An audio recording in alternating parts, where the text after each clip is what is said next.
Hoy vamos a continuar con la segunda parte del mensaje de hace 8 días. ¿Cómo se llamaba el mensaje de hace 8 días? No se llamaba el hijo pródigo, fue la parábola del hijo pródigo. El mensaje se llamaba La historia de un rebelde. El de hace 8 días fue el origen. Hoy es la historia de un rebelde 2. La caída de la culpa. Vamos a tocar 3 mensajes sobre la parábola del hijo pródigo. Hace 8 días, esto es como una trilogía de una película, ¿no? La historia de un rebelde, el origen. Hoy, la historia de un rebelde 2, la caída de la culpa. Y dentro de 8 días vamos a terminar hablando acerca de esta parábola. Bueno, nunca se me va a olvidar cuando escuché a un predicador decir que uno de los personajes más importantes de la parábola tiene unos personajes muy relevantes, el padre. De hecho, muchos dicen que no debería llamarse la parábola del hijo pródigo, sino la parábola del padre amoroso, porque el objetivo de la parábola es mostrar la misericordia de Dios por los pecadores que se arrepienten. Ese es el objetivo de la parábola, por los pecadores que vuelven a Él en arrepentimiento. Es una historia de la caída. Bueno, si usted no se la escuchó, está en YouTube para que usted pueda entender todos estos 3 mensajes. Otro personaje es el hermano menor, el que se va, el rebelde, ¿verdad? Que se va y se gasta la herencia. Otro personaje es el hermano mayor, que hace 8 días explicábamos que tipifica a los fariseos, porque es una conversación de Jesús con los fariseos acerca de una pregunta que ellos le hacen. Y hay un personaje del que no se habla mucho, pero es uno de los personajes más importantes de la parábola. ¿Sabe cuál es? El cordero. El cordero que sacrifican para hacer la fiesta. ¿Sí? Y nunca se me va a olvidar una vez que escuché a un predicador decir eso. Él decía, el más importante de la parábola es este cordero que todo el mundo ignora, pero es el cordero que provoca la fiesta, es el cordero que permite que haya una fiesta de restauración donde todos se gozan, y él le tocó sacrificarse para que todos puedan disfrutar esa fiesta. Mírenlo, ahí está, versículo 23. Y traed el becerro gordo, escuchen esto, de Lucas 15, y trae el becerro gordo y matadlo y comamos y hagamos fiesta, porque este mi hijo muerto era y ha revivido, se había perdido y es hallado, y comenzaron a regocijarse. Vemos que en la parábola hay otro personaje que es un cordero. El padre de familia, traigan al cordero gordo. Los judíos tenían una costumbre, y es que los judíos alimentaban un cordero, y lo alimentaban, pero era un cordero especial que se estaba alimentando para ser sacrificado en una fiesta muy importante. Era un cordero especial, no era cualquier cordero. Era algo que era un cordero que ellos se alimentaban para ser sacrificado y para festejar un banquete en una fiesta muy importante. Por eso es que muchos dicen que aquí ven la figura de Cristo, que Cristo se sacrificó para que pudiera haber una fiesta en el corazón del Padre, trayendo a los pecadores a la conversión, y para que pudiera haber una fiesta en el corazón del creyente por los beneficios recibidos de ser retornado como hijo a la casa del Padre. Otros dicen que este cordero gordo nos muestra la abundancia de las bendiciones, el banquete que hay en la casa del Padre cuando nosotros nos arrepentimos, las bendiciones que hay en Cristo Jesús, el banquete que se le sirve a cada persona que se arrepiente y entrega su vida a Cristo. Mis hermanos, la salvación es una fiesta. Y esta parábola termina en una fiesta, porque la salvación es una fiesta donde los pecadores vuelven en arrepentimiento al Padre, y hay una fiesta que se genera en los cielos, una fiesta en el corazón de Dios y una fiesta en el corazón del creyente. El corazón del creyente necesita entender qué fue lo que pasó en la cruz del Calvario para que pueda entender el banquete que Dios le ha servido, ¿verdad? Escuchen esto. En el Evangelio, Cristo es el Cordero de Dios que nos permite a nosotros volver a ser hijos. ¿Sí? Es Cristo el que se sacrificó con el objetivo de que podamos ser hijos de Dios. Todos somos criaturas rebeldes que nos hemos rebelado contra Dios. Pero Juan 1:12, yo sé que usted se lo sabe de memoria, dice: mas a todos los que le recibieron, a los que creen en su nombre, les dio potestad de ser hechos hijos de Dios, les dio el poder de ser hechos hijos. Es un poder legal, es una autoridad legal, es decir, es algo que nadie puede romper, es algo que nadie puede quitar, porque la sangre de Cristo selló nuestra relación como hijos con el Padre. Y algo que vimos hace 8 días, como dicen en las películas, y en el capítulo anterior, si usted no se la ha visto, véasela. Algo que vimos hace 8 días es ver cómo el Padre en esa fiesta restituye a ese joven que viene todo lleno de harapos, todo de haber estado apacentando cerdos con las algarrobas de los cerdos, como el padre, cuando él viene a pedirle que lo haga un esclavo, porque eso es lo que él le dice, el padre no lo hace un esclavo, sino que el padre lo restituye a la posición de hijo. Y veíamos hace 8 días que hay 3 elementos que el padre le da a este joven cuando llega. Lo cubre con un vestido nuevo, le pone un anillo en su mano y le pone calzado en sus pies. Mire por favor el versículo 21. Y el hijo le dijo, o sea el menor, cuando viene de rebelarse y de todo lo que vivió: Padre, he pecado contra el cielo y contra ti. Ya no soy digno de ser llamado tu hijo. Pero el padre dijo a sus siervos: saquen el mejor vestido y vístanle, pongan un anillo en su mano y calzado en sus pies. Escuche, hablábamos de que esto es tan importante porque esto, lo que está haciendo el padre con esto, es restituirle a su hijo la posición de hijo. Una de las cosas que veíamos hace 8 días es que el vestido, porque el padre dice, el hijo le dice, él le dice: yo quiero ser un esclavo, hazme como uno de tus jornaleros. Pero el padre dice: no, tú sigues siendo mi hijo y te voy a restituir. Lo que el padre le manda a sacar es un vestido nuevo. Era un vestido que se guardaba para una ocasión especial, para cuando llegaba un huésped de alto honor a la casa. Ese vestido se le ponía al huésped. Yo me imagino los siervos del padre diciendo: pero padre, ese es el vestido del mejor huésped. No importa, saquen ese vestido y pónganselo a mi hijo, porque en estos momentos es el huésped invitado, él tiene un honor ya en esta casa. Lo estamos restituyendo a su posición de hijo. El anillo para un judío era un símbolo de la autoridad familiar. Entonces ellos le ponen un anillo diciéndole: tú sigues siendo de esta familia, no importa lo que hiciste. Y el calzado, lo hablábamos hace 8 días, que los esclavos no usaban calzado. El padre, como él viene de ser esclavo, este hijo viene sin calzado, andrajoso. El padre le manda a poner calzado para terminar su restitución, diciéndole: tú no eres ningún esclavo, tú de ahora en adelante serás mi hijo amado. E hicieron fiesta y se regocijaron porque este hijo era perdido y había vuelto. Note usted la restitución a la posición de hijo. El padre se encargó de que este joven entendiera que él no era ya ningún esclavo, que él era un hijo del padre, y seguía siendo amado y estaba perdonado y estaba restituido. A pesar de todo lo que hizo, el padre lo restituyó a su posición de hijo. Y esta parábola habla de cómo Cristo, por medio de su sacrificio en la cruz, nos ha restituido.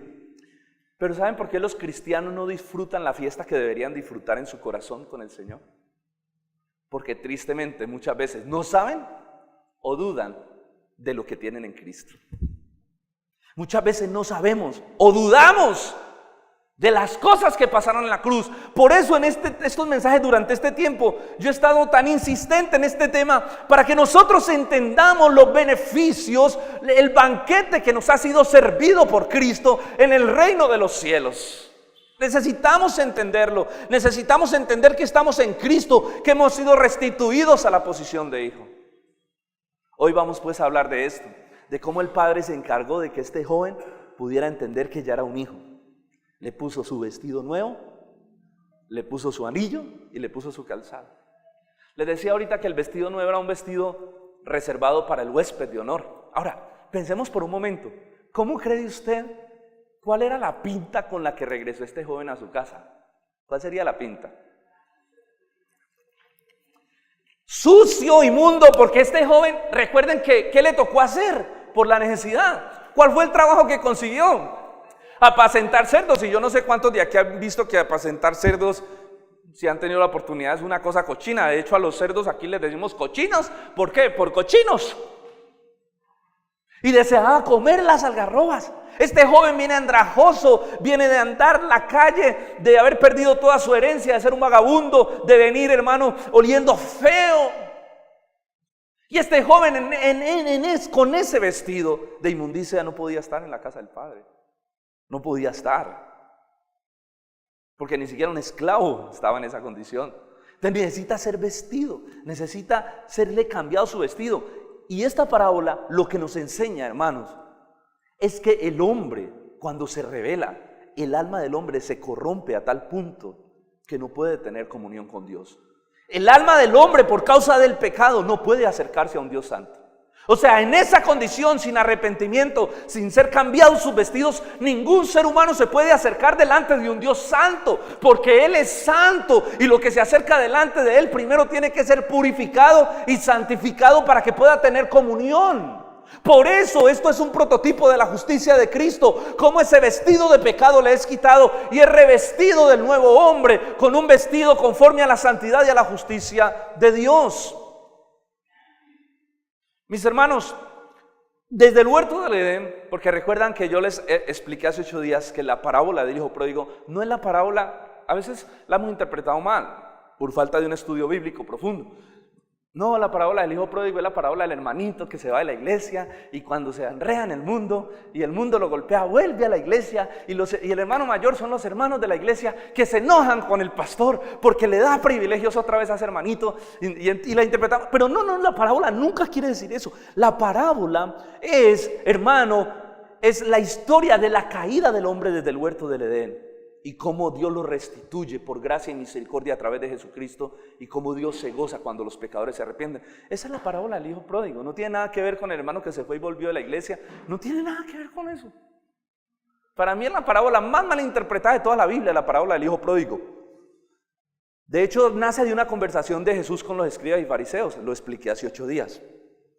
Pero desde el huerto del Edén hay una promesa de que el hombre iba a ser vestido con vestidura nueva, de que su pecado iba a ser cubierto. Yo quiero que usted vaya conmigo a Génesis capítulo 3, versículo 21 al 23 y miremos lo que pasa, cómo hay una promesa de restauración desde Génesis capítulo 3, versículo 21 al 23. Jehová Dios dijo, y Jehová Dios, versículo 21 del capítulo 3, y Jehová Dios hizo al hombre y a la mujer túnicas de pieles, mire esto, y los vistió. ¿Qué hizo el Señor? Túnicas de pieles y los vistió. Y dijo Jehová, he aquí el hombre es como uno de nosotros, sabiendo el bien y el mal. Ahora pues que no alargue su mano y tome también del árbol de la vida y coma y viva para siempre. Y lo sacó Jehová del huerto del Edén para que labrase la tierra para la que fue tomado. Escuche, desde aquí hay una promesa. Cristo aparece desde el Génesis. No sé, la primera promesa que se da de Cristo es cuando dice que la mujer lo herirá en la cabeza y esta la herirá en el calcañar, hablando entre la serpiente y la mujer. Eso es una figura de la iglesia o de Cristo y de Satanás. Pero aquí hay una promesa mesiánica del Señor. Aquí hay una promesa de ser vestidos con unas nuevas vestiduras. Cuando ellos pecan y caen, ellos se esconden por su vergüenza y le dicen, Señor, tuvimos miedo de ti, nos avergonzamos porque estábamos desnudos. Y cuando el Señor los llama antes de sacarlos del huerto, ¿qué es lo que hace? Los cubre con pieles, ¿verdad? Pieles de animal. El Señor hace una túnica de pieles para cubrirlo. Para que esa túnica pudiera darse, este fue el primer sacrificio que hay en la Biblia. Dios lo hizo. Dios sacrificó un animal inocente para poder cubrir la vergüenza de Adán y Eva desde el huerto del Edén. Hubo un sacrificio de un inocente para poder cubrir la vergüenza de los pecadores. Desde Génesis capítulo 3, nosotros estamos viendo la promesa. Hay una promesa de Cristo. Por todas las escrituras, hermanos, está la promesa de que seríamos vestidos con la justicia de Dios.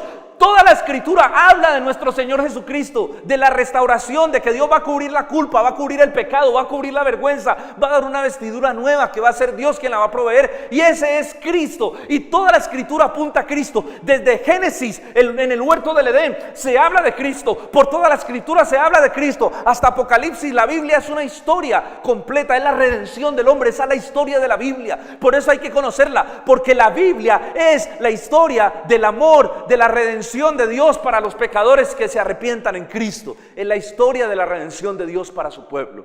Toda la Biblia apunta a Cristo. Uno no podría predicar de la Biblia sin Cristo, porque Cristo es el mensaje central de la escritura. Desde el Antiguo Testamento al Nuevo Testamento, todo apunta hacia la cruz, hacia la obra de salvación, hacia la justificación por la gracia, a que va a ser Dios mismo quien va a vestir al hombre con la justicia y la santidad del Hijo de Dios. Un inocente pagó el precio en el huerto del Edén, hermano. Para quitar las túnicas hubo una muerte sustituta para cubrir a Adán y Eva. Y la palabra hebrea, escuche, la palabra hebrea que se utiliza para túnicas allí en Génesis es la misma palabra hebrea que se utiliza para denotar las vestiduras sacerdotales. Quiere decir que los cubría, era una vestidura que cubría todo el cuerpo. Yo no sé cuántos han leído la historia y se dan cuenta que Adán y Eva se cubren con hojas de higuera, algunas partes de su cuerpo. Pero Dios viene y no cubre algunas partes, Dios cubre toda su vergüenza, Dios cubre toda su vergüenza, Dios cubre todo su pecado. Eso es lo que quiere decir, hermano, este sacrificio en el huerto del Edén. Toda la Biblia habla de que vamos a ser vestidos con la vestidura de justicia, la promesa de Cristo. Toda. Miren, nomás les voy a leer una. Isaías capítulo 61, versículo 10 dice así: en gran manera me gozaré en Jehová, y mi alma se alegrará en mi Dios, porque Él me vistió con vestiduras de salvación. Me rodeó con manto de justicia, como a novia me atavió, y como a novia adornada con sus joyas. Una promesa mesiánica. Por toda la Biblia habla de ese vestido nuevo que Dios mismo propiciará para cubrir la vergüenza, para cubrir el pecado del hombre. Isaías dice: me vistió con manto de justicia, me vistió con vestiduras de salvación, me cubrió mi vergüenza, mi pecado. Y así literalmente podríamos continuar por toda la Biblia, viendo a Cristo, a la salvación prometida por Dios en toda la Escritura. Yo les he explicado a ustedes lo que sucedió en la cruz del Calvario, para poder entender esto, de que nos fue cambiada nuestra vestidura de pecado, lo que pasó en la parábola. Nos fue quitada nuestra vestidura de pecado y nos fue puesta una vestidura de justicia, de lino fino. Lo he explicado, pero lo vuelvo a explicar. Ustedes saben que Cristo, en la cruz sucedió un intercambio. ¿Cuál fue el intercambio que sucedió en la cruz? Cuando yo creo en Cristo, cuando yo creo en la muerte sustituta, cuando yo creo en el Cordero inocente inmolado por Dios, en Cristo que murió en esa cruz, cuando yo por la fe creo y me arrepiento y creo en esa obra expiatoria, hay un intercambio, y es que todo mi pecado o mi vestidura vieja me es quitada y es puesta sobre Cristo. Y cuando Cristo muere en la cruz, la ira de Dios cae por todo el pecado sobre Él. Son quemadas, nuestro pecado es quitado. Pero también cuando yo creo, la vestidura de Cristo me es puesta, su vestidura de justicia.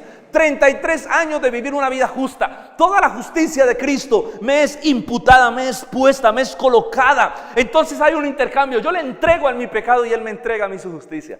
Es decir, que nosotros, Dios nos ve santos porque estamos en la justicia de Cristo, no en la nuestra.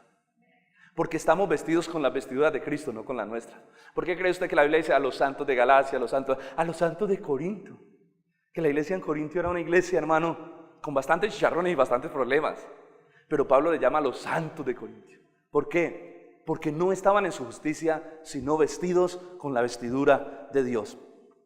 Hermanos, estamos vestidos con la justicia de Cristo. Y por eso es que podemos estar en la casa del Padre. ¿Usted por qué cree que se puede presentar delante de la presencia de Dios?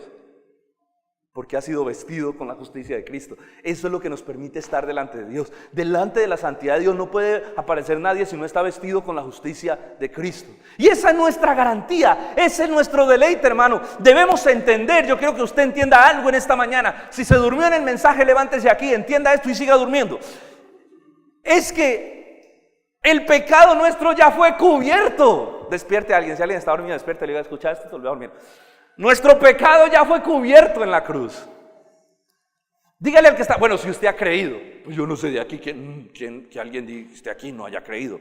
Pero si usted ha creído en Cristo, nuestro pecado ya fue cubierto, fue expiado, fue quitado en la cruz. O sea, ya no hay pecado en nuestra vida porque fuimos cubiertos con las vestiduras de justicia de Cristo, ¿verdad? Nuestro pecado fue borrado en la cruz. Dice la palabra: el acta de decretos que nos era contraria fue quitada de en medio y fue clavada en la cruz. Cristo anuló el acta de decretos que nos era contraria. La ley, todo lo que pesaba contra nosotros, todo nuestro pecado fue abolido en la cruz del Calvario. Debemos entender que nuestro pecado fue cubierto, porque mucha gente no disfruta la fiesta porque no entiende esto. Mucha gente no puede disfrutar el gozo, la paz, la fiesta que debe haber en su corazón porque no entiende la posición que tiene en Cristo.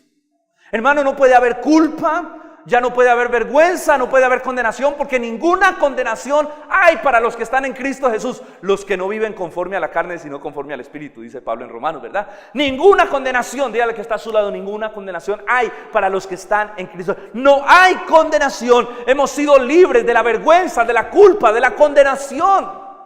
No sabe cuánto he tenido que tratar yo en el corazón de las personas, de los creyentes durante este tiempo, porque veo el mar de culpa, de aflicción que hay en el corazón de muchos hermanos, porque no entienden la posición que tienen en Cristo, no entienden que ya han sido perdonados, no entienden que fueron cubiertos con vestiduras de salvación, que su pecado fue borrado, que hay un nuevo manto por el cual ya no puede haber acusación, ni culpa, ni condenación, porque ninguna condenación hay para los que están en Cristo. Y esto es lo que nos asegura, hermano, nuestra salvación. Lo que asegura nuestra salvación es la obra de Cristo en la cruz. Nosotros estamos vestidos con su justicia, no con la nuestra, porque donde nosotros estemos vestidos con la nuestra no podríamos estar delante del Padre. Es por la justicia de Cristo que podemos estar. Escuche, una de las razones, estamos por su justicia, por su gracia, porque ha sido por gracia, por medio de la fe que Dios nos ha cubierto con la justicia de Cristo, ¿sí o no? Por gracia. Una de las razones por las que la doctrina que dice que la salvación se pierde es muy peligrosa, es porque va contraria a la obra de justificación y a la gracia de Dios. Hoy en día, tristemente, la mayoría de creyentes creen que la salvación se pierde. Cuando uno cree que la salvación se pierde, para mí es una doctrina tan peligrosa. O sea, los hermanos no se van a condenar porque crean eso, ¿no? Porque es por gracia, no se van a condenar. Pero sí es muy peligrosa y hace mucho daño. Le voy a decir por qué. Primero, porque esa doctrina atenta contra la gracia de Dios, porque entonces ya no es por gracia, sino por lo que yo haga, por obras. Ya no es por la gracia de Cristo, no es por la obra de Cristo. La obra de Cristo entonces fue insuficiente, le faltó algo. Yo necesito completar esa obra. Eso es lo que se piensa cuando se dice que la salvación se pierde. Y además es muy peligrosa, ¿por qué? Primero porque atenta contra la gracia y pone la salvación en la confianza humana. Entonces se puede prestar para el ego en el corazón humano. Lo segundo es porque es una doctrina que genera mucha culpa, temor en el corazón humano y hace que las personas no entiendan su posición en Cristo. Que yo creo que me va a tocar un día entero sacar un tiempo para poder explicar, o un día o una serie, no sé, para poder explicar por qué es tan peligrosa esta doctrina. Porque la gente anda con pánico. Entonces la gente no peca, no porque ame a Dios, sino por temor a perder su salvación. La gente no peca porque teme. Ay, si peco, ay, no, me voy para el infierno. Si peco y el Señor viene, no me lleva. Escuche, mire ese razonamiento tan, primero pues no es bíblico y segundo tan ilógico. Yo le hago una pregunta. ¿Cuántos pecados ha cometido usted en las últimas 3 horas? ¿Cuántos pecados ha cometido en las últimas 3 horas? Entendiendo que pecado no es solo fornicar, adulterar, emborracharse, entendiendo que el pecado va más allá a las actitudes y a las intenciones del corazón. Dice la palabra de Dios, si alguno mira a una mujer para codiciarla, ¿qué pasó? Ya adulteró con ella. Dice la Biblia, quítese de ustedes también todo enojo, toda ira. ¿Cuántos sabían que la ira y el enojo es pecado? Bueno, la ira, el enojo, la maledicencia, la angustia, la rabia es pecado. La altivez, la codicia, la amargura es pecado. Ahora sí le hago otra vez la pregunta. ¿Cuántos han pecado las últimas 3 horas? ¿Cuántos pecados ha cometido usted? Levante su mano. ¿Quién ha pecado las últimas 3 horas? Hermano, le tengo una mala noticia. Si esa doctrina es cierta, todos ustedes se van para el infierno y yo los acompaño.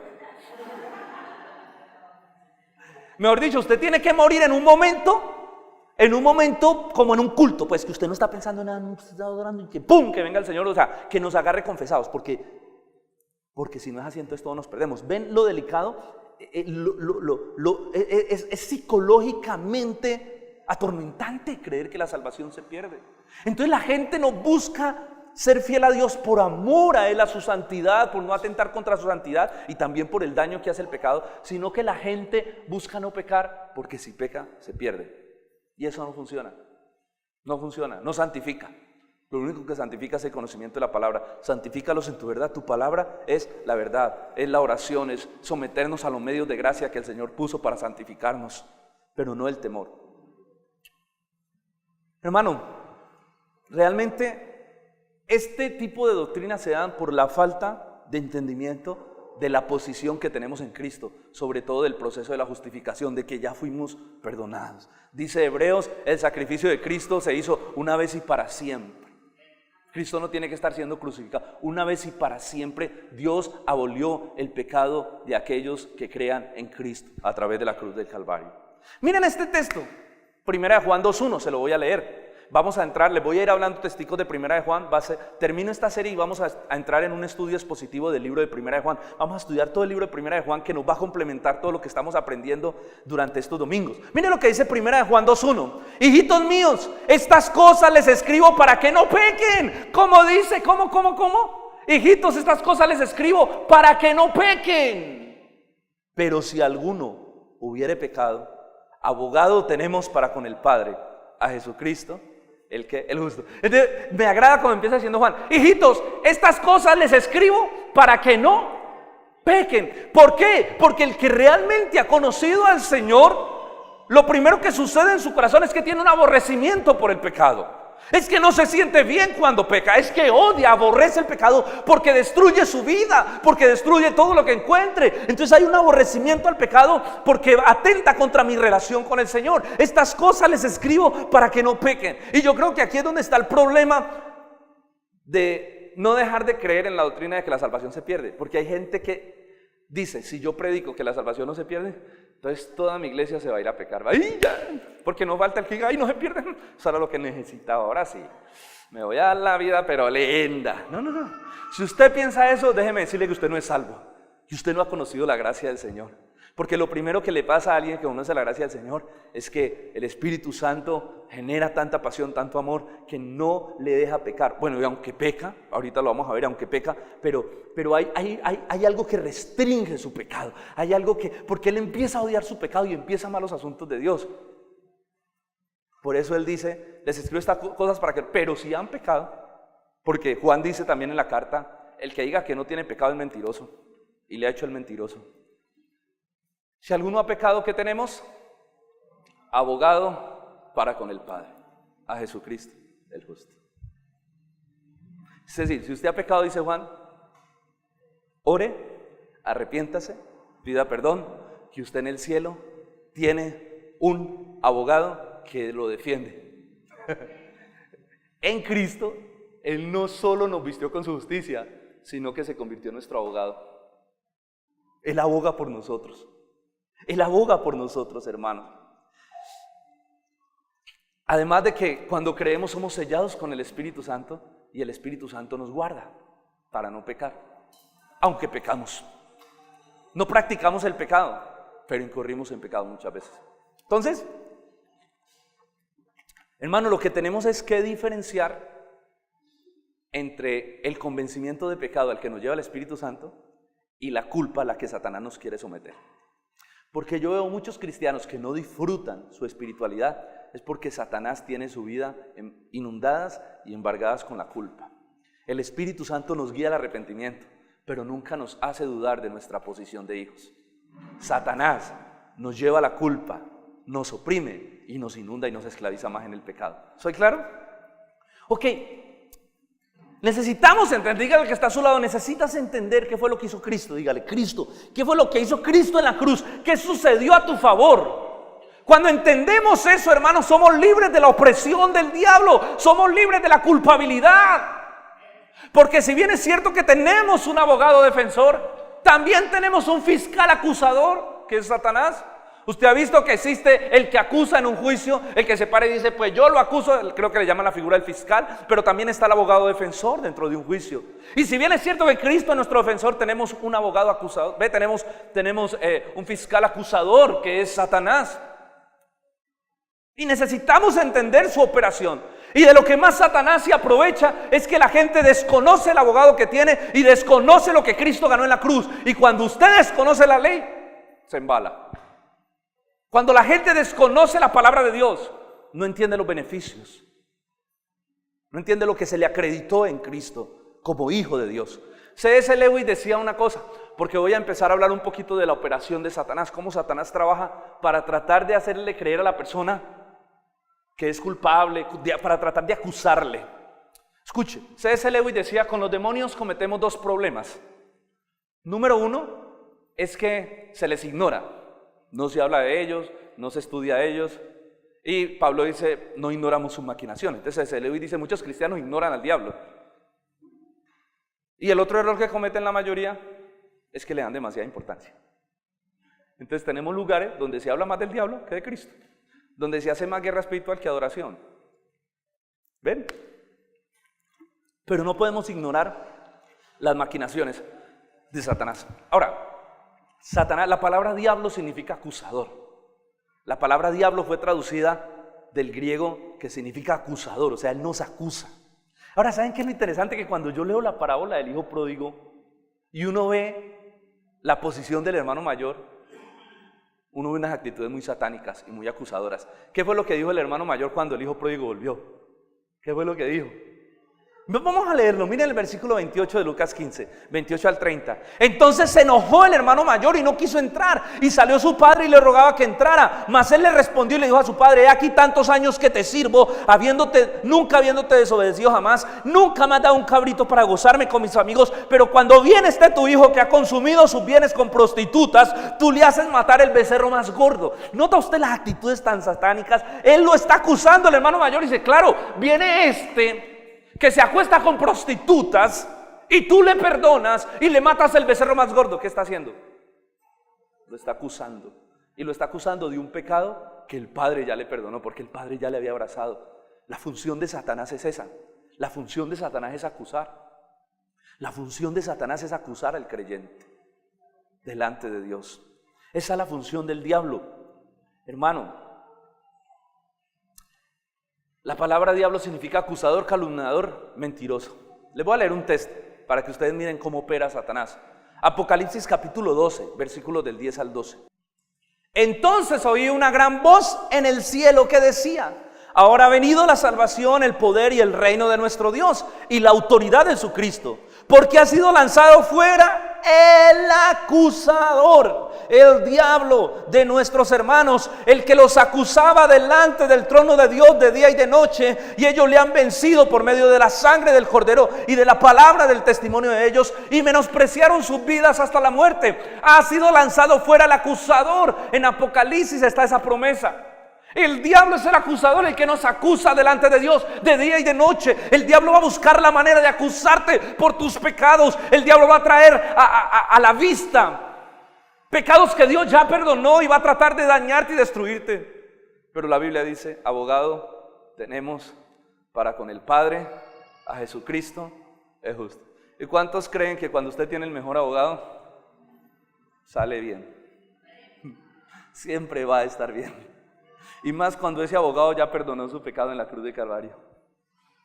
El propósito de Satanás es impedir que tú entres al trono de Dios. Es que tú te apartes de Dios, de la gracia de Dios. Es que tú tengas tanta culpa, tanta acusación, que te dé miedo entrar a la presencia de Dios hasta para pedir perdón. El propósito de Satanás es hacerte sentir miserable. Es decir, te viste venir de comer algarrobas de los cerdos y vos crees que te van a recibir. Es hacerte pensar en el pecado que ya tu Padre te perdonó. Es acusarte para que tú no entres al trono de la gracia. El objetivo de Satanás es paralizar tu relación con Dios. Eso es lo que él quiere, eso es lo que él busca, a través de la culpa, a través de la condenación. Y le he dicho y le dije ahorita, no sabe, hermano, cuántas personas he tenido que atender este tiempo, que Satanás inunda de culpa, inunda de acusación, y están paralizadas, están llenas de temor. Tantas personas que el diablo tiene engañadas, tiene esclavizadas con la culpa, con la acusación, con la condenación, hermano. ¿Sabe por qué? Porque los creyentes hoy en día ignoran mucho lo que pasó en la cruz. Y cuando uno ignora lo que pasó en la cruz, cuando uno tiene claro lo que sucedió en la cruz, cuando uno tiene claro el intercambio, la justificación, la gracia que nos fue otorgada, el perdón que nos fue otorgado, la mente es un terreno vulnerable para los ataques del diablo. Cuando usted no tiene claro el evangelio, su mente no tiene murallas y Satanás fácilmente va a poder venir a llenarlo de culpa, de opresión y de condenación. Hermano, Satanás opera con base en la mentira. ¿Con qué lo acusa uno Satanás? ¿Con pecados que ya fueron perdonados? ¿O con mentiras? Esa es la operación del diablo. El diablo está tratando de llenar la mente de los creyentes de mentiras para que no vean o no crean lo que pasó en la cruz del Calvario, la fiesta que se generó para su vida, la libertad que tuvimos y que ganamos. Miren este texto, Juan 8:44, una conversación de Jesús con los fariseos.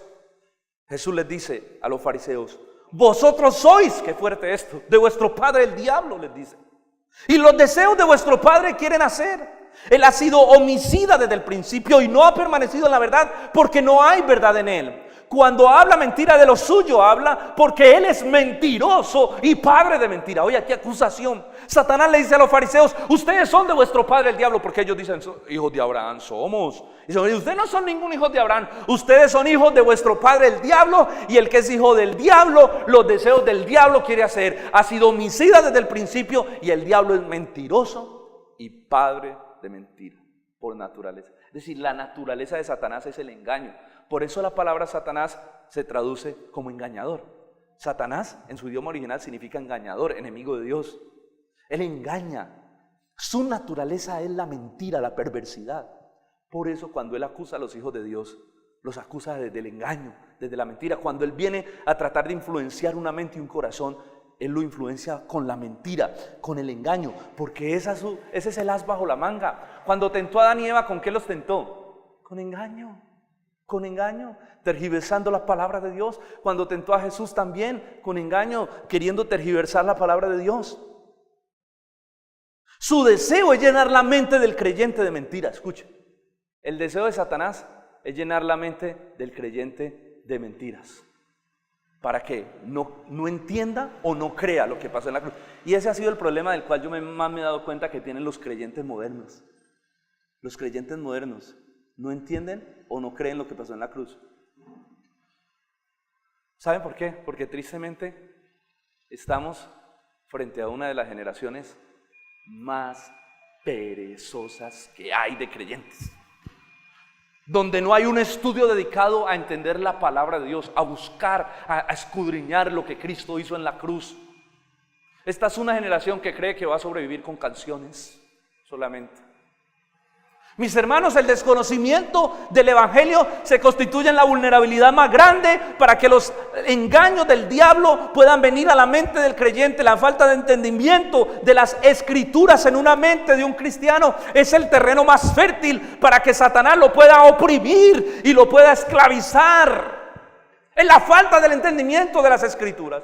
¿Por qué cree que la Biblia dice: la palabra de Cristo more en abundancia en ustedes? El entendimiento de lo que Dios hizo, lo que ganamos en la cruz, lo que Él ganó para nosotros, lo que Cristo nos dio, la libertad, la justificación. Entender esas cosas cubre tu mente, blinda tu mente del engaño satánico, porque Él opera con base en la mentira y las escrituras son la verdad de Dios que nos hacen libres.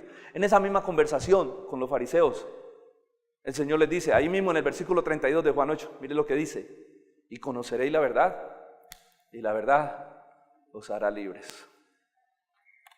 La única manera de ser libres del engaño, de la culpa, de la condenación y de la opresión del diablo es por medio del conocimiento de la verdad de Dios, de la palabra de Dios. ¿Ven ustedes la importancia de este librito? Cuando usted entiende esto, su mente es blindada a los ataques satánicos. Cuando usted entiende esto, la verdad de Dios, donde está la verdad no hay lugar para la mentira. Cuando usted conoce la verdad, no hay cabida para la mentira, ¿sí o no? La verdad de Dios cubre la mente de cualquier mentira. Entonces cuando Satanás va a venir a traer mentira, pues la verdad de uno ha cubierto el entendimiento, el corazón, la vida del creyente está cubierta por la verdad. Entonces no hay cabida de la mentira en el corazón del creyente. Somos libres del pecado y de la opresión del diablo. Hermano, cuando tu mente tiene un entendimiento claro del evangelio, de cómo Cristo te restituyó a la posición de hijo, tú tendrás más discernimiento con respecto a este tema de los demonios. Tú tendrás más discernimiento con respecto a los ataques de Satanás. Porque hoy en día tenemos un serio problema con esto. Muy serio y muy peligroso. Y es que hoy en día hay una teología tan incorrecta, una doctrina tan incorrecta de los demonios. Porque todos los que han hecho doctrina sobre los demonios, sabe que a nosotros no nos gusta hablar aquí mucho de Satanás, pero como lo decía al principio, no ignoramos sus maquinaciones, dice Pablo, y C.S. Lewis decía que otro de los errores es darle mucha importancia o ignorarlos. No podemos ignorarlos, pero hoy en día hay una teología tan antibíblica, una doctrina tan antibíblica de este tema demoníaco, que la gente anda viendo demonios en todo lado. Todo es culpa del diablo. Todo es culpa del diablo. Hay un delirio de persecución con Satanás, hermanos. El problema de la doctrina moderna es que está basada en experiencia, no en la Biblia. Entonces, alguien escribió un libro de su experiencia, de la experiencia que tuvo, y se hace doctrina de experiencia.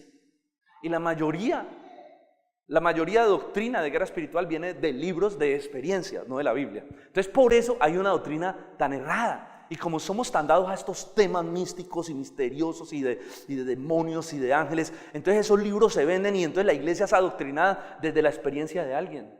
Yo fui al infierno y vi, y yo fui al cielo y yo vi, y entonces empiezan ¿sí? Por ahí en estos días leía que hay una señora que está pintando unos cuadros.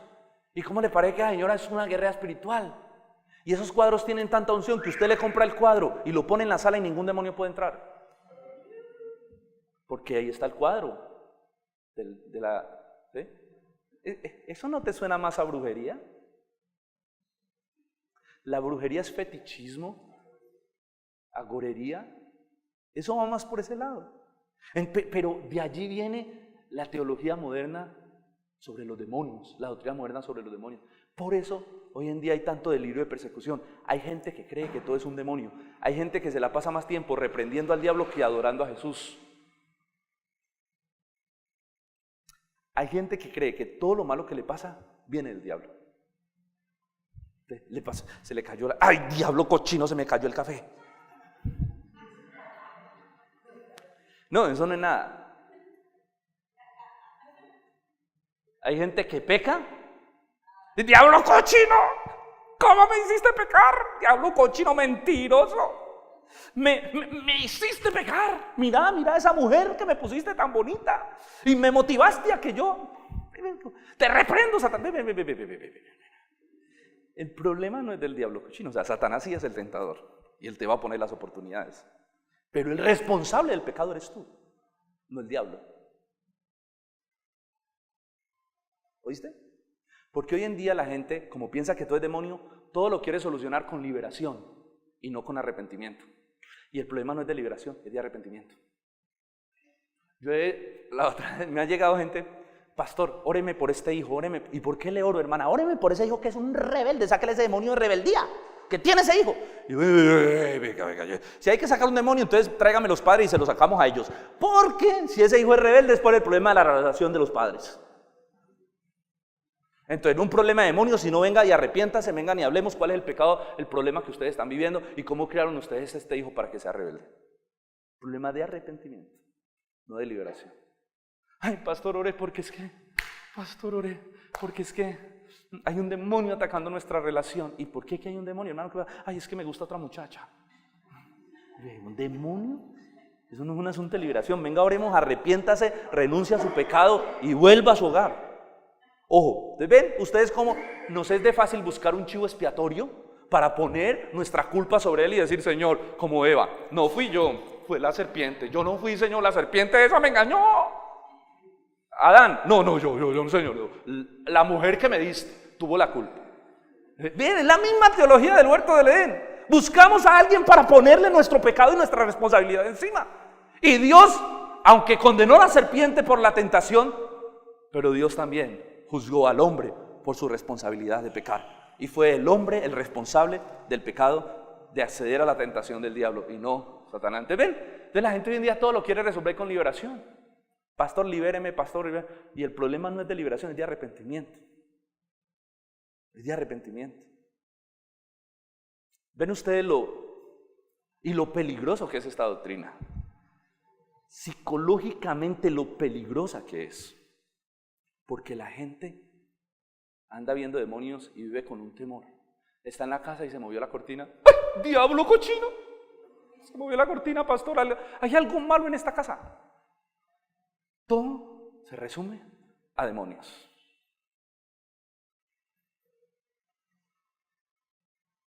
No entendemos lo que pasó en la cruz. ¿Sabe por qué pasa eso? Porque no entendemos la escritura. La Biblia es tan clara con este tema que yo a veces digo, pero ¿por qué se hace esto si la Biblia es tan clara? Hermano, el problema de muchos creyentes hoy es que no conocen la escritura. Mire lo que dice nomás Santiago 4:7. Se lo voy a leer. Por lo tanto, sométanse a Dios, resistan al diablo y él huirá de vosotros. Sencillo, sométanse a Dios, sométanse a la voluntad de Dios, vivan en obediencia al diablo y con eso ustedes van a resistir al diablo y él va a tener que huir. Vivan en obediencia a Dios, resistan al diablo y él va a tener que huir. Cuando usted camina en obediencia, usted no tiene tanto problema con Satanás, hermano. Viva en santidad. Y el diablo ni podrá tocarlo. Oye, ¿cómo se va a acercar Satanás a una persona que vive llena del Espíritu? No la puede ni ver a los ojos. Si tú vives lleno del Señor, lleno del Espíritu Santo, Satanás no te puede ni mirar. Los demonios no te pueden tocar. Sométanse a Dios, resistan al diablo y él huirá de vosotros. ¿Cómo nos sometemos a Dios? Pues sometiéndonos a su palabra. Jesús nos enseñó a resistir al diablo en el poder de la palabra. ¿Cómo hizo Jesús cuando Satanás le tentó? Cuando Satanás vino a él, ¿cómo hizo Jesús? Por la palabra, porque esta es la verdad. Escrito está, Satanás. Ay, Señor, le dice él, ven y si me adoras todos estos reinos te daré. Escrito está. Jesús no se agarró una noche de liberación contra el diablo. Venga, mijo. Escrito está. Luego vino con otra cosa, escrito está. Y por último vino con una tercera cosa y le dijo, pues escrito está, apártate de mí, porque escrito está. Esta es tu arma espiritual. Esto es lo que cubre tu pensamiento del engaño y de la mentira. Pero como no entendemos la escritura, nos queremos agarrar a golpes. La verdad de Dios es el poder que destruye las mentiras del diablo. La verdad de Dios blinda tu mente. Efesios capítulo 6 es la espada del Espíritu. Es la espada del Espíritu. ¿Cuántos han leído la armadura de Dios? Hoy voy a desmantelar algunas cosas que nosotros aprendimos y son bien raras. Yo tenía una amiga que me decía, mi mamá nos levanta a las 5 de la mañana todos los días a ponernos la armadura de Dios. Yo le decía, wow, ¿y cómo es eso? Ella nos levanta a las 5, uy, eso sí, eso con un sueño, pero nos levantamos a las 5 y empezamos a orar y hacemos así. Y ahora me pongo el escudo de la fe, el yelmo de la salvación, el cinto de la verdad, el casco de la fe, las sandalias del apresto del evangelio. Y tomo la espada del Espíritu, que es la palabra de Dios. Y quedamos vestidas y salimos cubiertas con la armadura de Dios. Y el diablo no nos puede tocar. Luego parece el programa de los centuriones. ¿Cuántos eran los centuriones?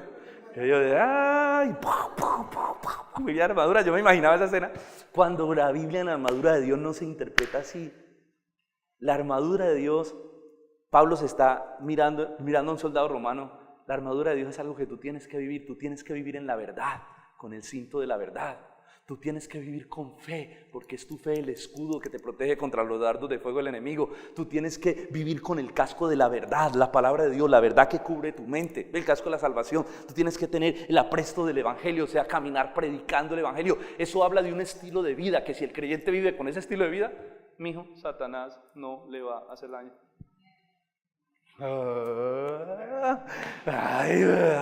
Eso no son los centuriones. Como somos tan místicos a veces en nuestra manera de interpretar, de espiritualizar las escrituras. Hermanos, entender las escrituras se constituyen el arma más eficaz. Tu mente queda blindada contra las mentiras del diablo. Por eso la mayor batalla de un cristiano es en su mente. La guerra de Satanás es una guerra ideológica, de mentiras.